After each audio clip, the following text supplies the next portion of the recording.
My name is Matt Dehaemers. I'm an artist from Kansas City. I'm here as an artist in resident at the Duxbury Art Complex, and I'm creating a piece from just really doing a lot of research about the area and thinking about Duxbury and the Northeast, and I have some experiences with the American Indian population out in the Southwest, and so I've kind of decided to do a piece that's relevant to actually the game of lacrosse and how that kind of stands as a metaphor for the relationship between white settlers and the American Indian, and how the game of lacrosse was something that was borrowed or taken, however you may look at it. So this is the end of the piece. That's the traditional Native American style stick. They were actually originally made out of hickory and bent, but I've used just natural materials in terms of maple and oak. I've used pieces of tree trunk for structure, and then branches that are woven over the tree trunk.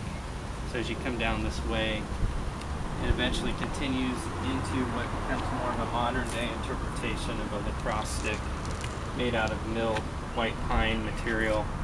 Very, very much more architectural. Instead of tree trunk in the center for center pieces, it's more milled wood.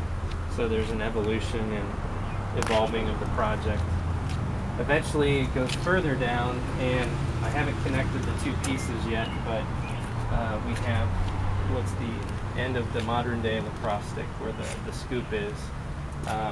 And it also kind of reflects the idea of shipbuilding and boat building in the area, where I've taken the same white pine and cut it very thin and bent it very much like a wooden boat is made over the structure. So it somewhat reflects that sense of the area.